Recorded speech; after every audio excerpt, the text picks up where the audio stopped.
Hi everyone, welcome to chapter 10. I finally made it to Italy and it's really beautiful here. It's a little town outside Rome called Ronciglione. And maybe I'll turn the camera around so you can see the garden is quite nice here. And anyway, having a good time, but the Wi-Fi has been an issue and things like that. So anyway, thank you for your patience. So in chapter 10, we're learning about radicals. Radicals are unpaired electrons, and you know that electrons love to pair, and that's why bonds get formed. So unpaired electrons are very, very reactive. It's one reason why the alkali metals are so reactive, like sodium, lithium, potassium, is that unpaired electron really wants to get lost, or chlorine, for example, wants to gain one. When you have an unpaired electron, they want to pair. So free radicals, because they're unpaired, they really want to grab electrons from other places. So while free radicals gain electrons, they cause other molecules to lose their electrons. So the other molecules get oxidized. They lose their electrons. I'm the free radical, let's say, I've gained an electron, so I get reduced.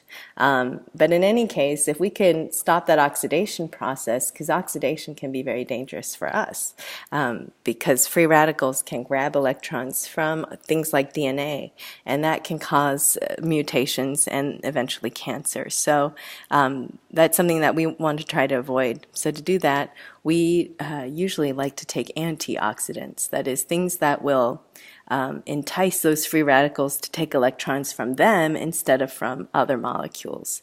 So antioxidants are usually those deeply colored fruits or alcohol that we drink, like wine, chocolate, things like that, usually have high concentrations of antioxidants. So how free radicals form is by something called homolytic cleavage. That's where you slice the bond in half, and one electron in this bond goes to one side and one electron goes to the other. So homo means same, meaning each one gets the same share of that bond. Whereas heterolytic is mostly what we've been doing so far. Acid-base reactions tend to be heterolytic. You have one of these having a stronger pull, so those electrons go to that side. So it's uneven cleavage. Heterolytic means different. So let's practice doing homolytic cleavage. These are molecules that we will be homolytically cleaving, or karate chopping, as I like to say. So we're going to take this bond and we're going to chop it in half.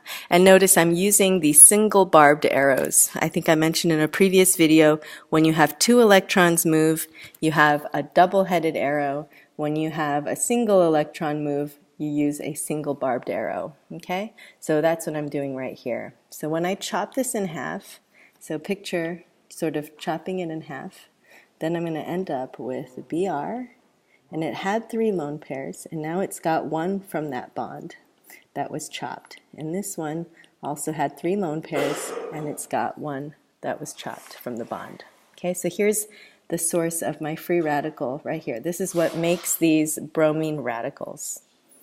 Let's look at this one now. The weakest bond is the pi bond. So I'm going to chop that in half.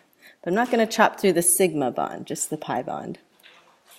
And then one electron from this goes over to here, and the other one goes to here. And what I mean by here is these carbons. Okay? So remember, the sigma bonds did not break, so I'm going to draw those in. But that pi bond broke, and one electron went here, and the other one went here. And the reason why we broke the pi bond is the pi bond is weaker than the sigma bond. All right. Now, you've learned in the past that carbon can be either 4 bonds and neutral, tetrahedral carbon, or it could have 3 bonds and be negatively charged, or it could have 3 bonds and be empty there, meaning it's positively charged. Now this empty one is the p orbital, okay, and this is from an sp2 hybridized carbon.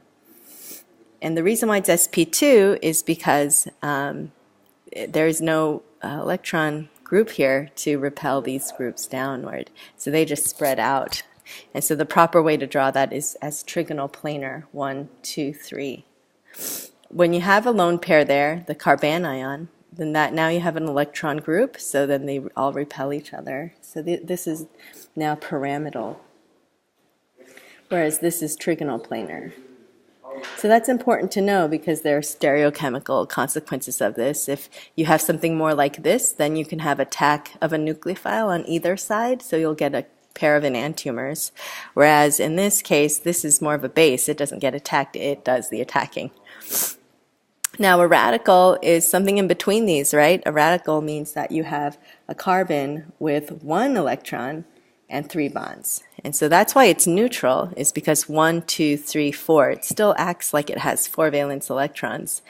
But, well, how do we look at this? What's the geometry? Is it sort of empty, so it's planar, or is it sort of full, so it's pyramidal?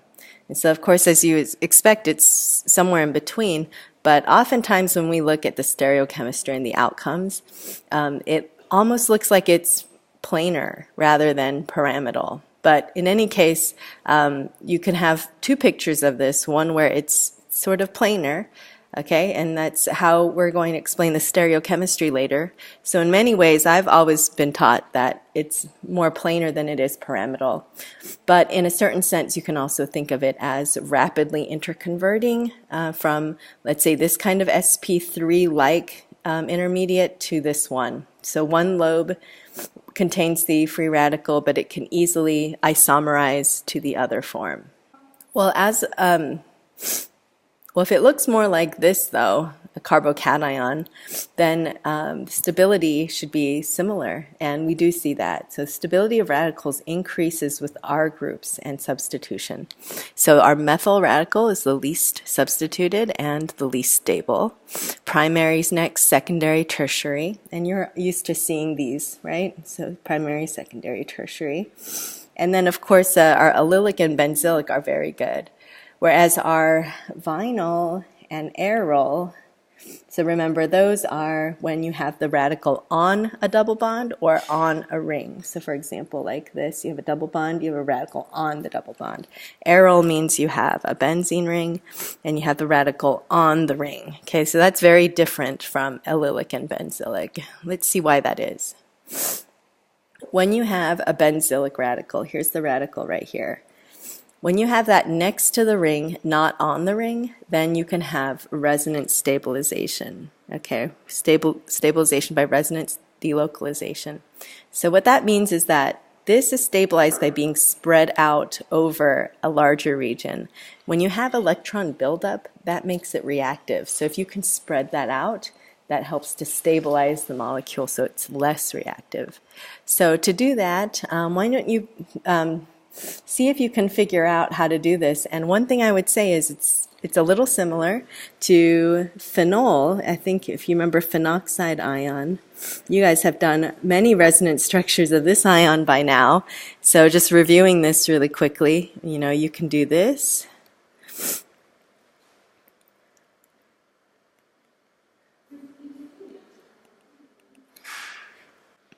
And then you can do this. And then you can also do this right here. And you can go all the way around the ring. And what that shows us is that it's not any one picture that's accurate, it's a combination of all of them. And when you do that, you can see that these electrons up here, where it looks the most dense, is actually spread out to here and elsewhere, and it actually spreads out over the whole region. Okay, so let's see if we can apply that. This is all heterolytic now. Let's see if we can apply that to radicals, which means it's homolytic. Can we do the same thing but with homolytic?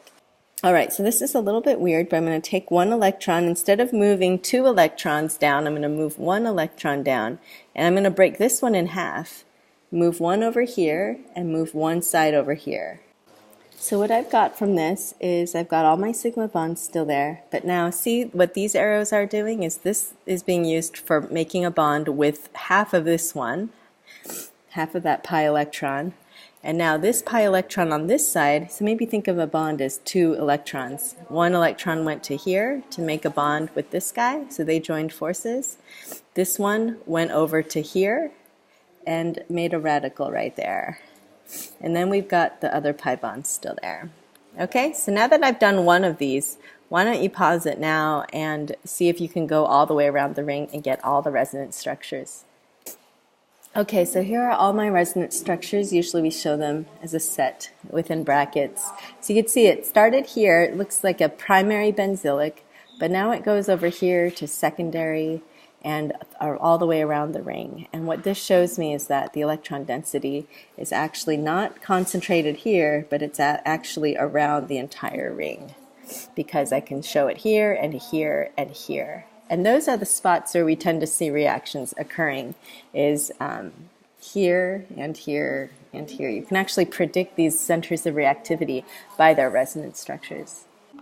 So with vinyl and aryl radicals, we see the radical or free electron actually on the sp2 carbon. And so if you think back to carbocations, these are very unstable carbocations as well. And the reason for that was because we had a positive charge or lack of electrons closer to the nucleus. A positive charge next to an already positive nucleus makes it not so great. But if we have an electron, shouldn't that make it better?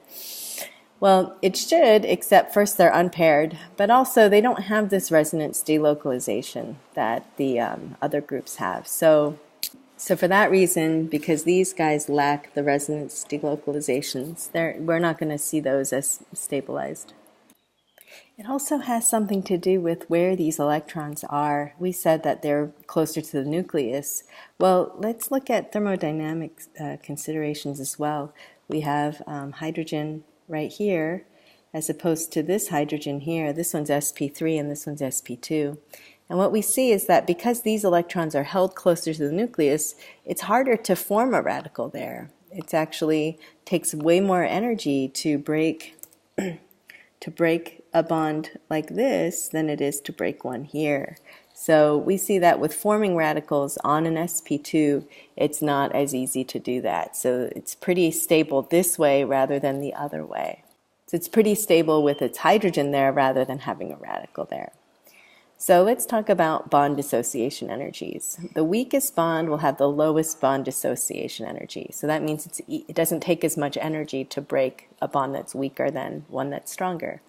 So let's look at this problem. The CH bonds in red, so HA to this carbon and HB to this carbon, have pretty similar bond dissociation energies, but because homolytic cleavage of either bond will result in resonance because they both have a double bond nearby. In other words, they're both going to form allylic radicals. But one of these carbon-hydrogen bonds is weaker than the other, meaning it has a lower bond dissociation energy. So figure out which one that might be and why.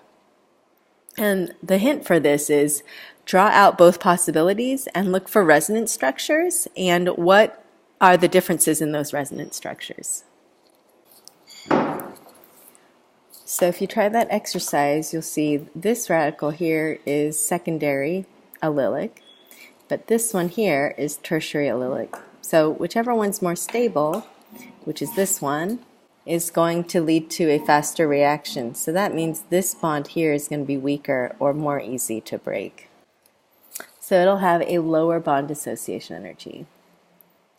So there are common patterns in radicals, working with radicals. You'll see arrows all over the place. But instead of just going through all those patterns, you're welcome to do that if you like, but we'll just cover each one sequentially. And then after we cover all of them, then the way I would learn it myself is to go back to 10.2 and review it by looking at the patterns and then trying to see if you can use those patterns to your advantage.